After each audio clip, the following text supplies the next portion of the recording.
జగిత్యాలలో ఈ నెల 20న నిర్వహించనున్న కేసీఆర్ బహిరంగ సభకు సంబంధించి సన్నాహక సమావేశం జోరుగా సాగుతుంది. మాజీ మంత్రి జీవన్ రెడ్డి అధ్యక్షతన జరిగిన ఈ సమావేశంలో గ్రామాల నుంచి వేలాదిగా ప్రజలను తరలించి సభను విజయవంతం చేయాలని నిర్ణయించారు. కేసీఆర్ పాలనలో అమలైన సంక్షేమ పథకాలను గుర్తు చేసిన జీవన్ రెడ్డి ప్రస్తుత ప్రభుత్వంపై విమర్శలు గుప్పిస్తూ ప్రజల పక్షాన పోరాటం కొనసాగుతుందని తెలిపారు.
బాబు జీవనం పోతపోయింది కానీ మా గురించి ఆలోచన చేశారు.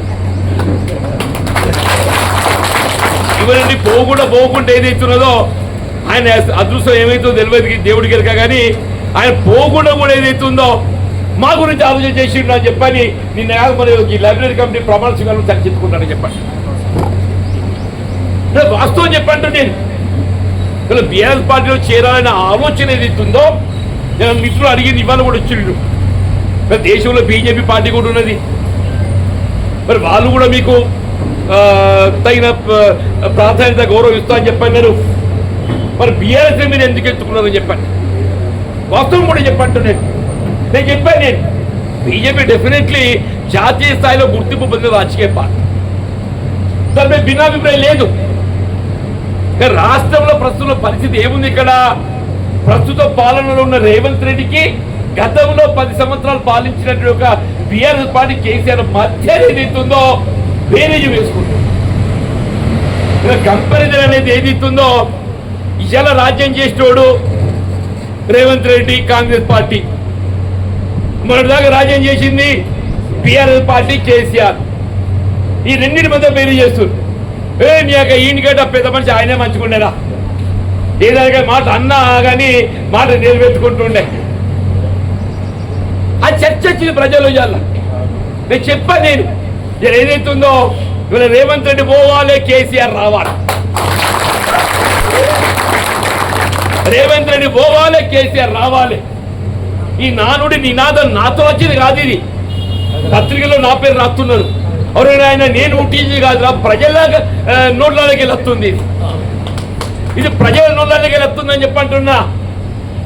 నేను మంగేల దూర ప్రాంతం పోయినా, అక్కడ కమ్మునూరు మాకు మిత్రుడు సహచరుడు ఏదైతుందో మీరు ఏమనుకోకుంటే నేను ప్రచారాన్ని పోయి సర్పంచ్ గెలిపించింది. ఆయన కూడా ప్రచారాన్ని పోయి గెలిచిన సర్పంచ్ పాపం భయానికి అని. ఇప్పుడు సర్పంచ్ ఇదనే ఎలక్టెడ్ పోస్ట్, ప్రజలకి ఎన్నుకోబడ్డాడు ఒక పదవి చెప్పండి. ఇది నామినేటెడ్ పోస్ట్ కాదు. ఇది మన ఎమ్మెల్యేతో పోకుంటే మనం నవ్వుకుంటూ పూతూ పాపం వాడు భయానికి ఏది ఇస్తున్నదో ఎమ్మెల్యే దిక్కు మొక్కిడు అడిపోయినా. ఆ ఊళ్ళో ఏది ఇస్తుందో అంతా రైతు వర్గం, కాపు వర్గం, ఆనికి చేసిన కీలాపులు వాళ్ళు వీళ్ళు అందరు కలిసి పీకినాడు ఒక్క పోతే మీకు ఎందుకు భయం సార్, మేము అందరం లేవా? నేను మొత్తం మంది మీతో వస్తాం. కమ్మునూరులోనే అంటున్నా, కమ్మునూరులో చెప్పిన ప్రాబ్లం చెప్తున్నా నేను. అరే ప్రజలు ఏది ఇస్తుందో అదే నేను అడుగుతున్నానే. రాజేంద్ర గారు గతంలో సర్పంచ్ చేసిండ, ఇవాళ సర్పంచ్ చేస్తున్నాడు. గతంలో ఆయన పాలక పక్షం ప్రతిపక్షం ఏం చేసింది? ఆయన కదిలిచ్చిందా? డెఫినెట్గా ఎమ్మెల్యే అంటే కొంత ఉంటుంది ప్రభుత్వం కాబట్టి కొంత ఏదైతుందో ఆసరా ఉంటుంది, బిల్కుల్ ఉండదని చెప్తే కూడా తప్పు అని చెప్పండి. కానీ సర్పంచ్ అనేవాడు గ్రామానికి అధిపతి,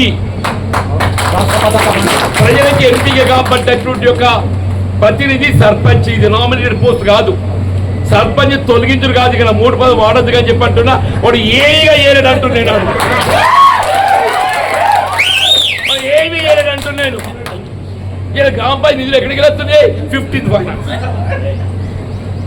15th ఫైనాన్స్, 15th ఫైనాన్స్ కాక రాష్ట్రానికి ₹1 ఇచ్చినారే. వీళ్ళ గతంలో ప్రభుత్వానికి ఏదైతుందో శానిటేషన్ వర్కర్స్ కు రాష్ట్ర ప్రభుత్వం వేతనాలు చెల్లించింది.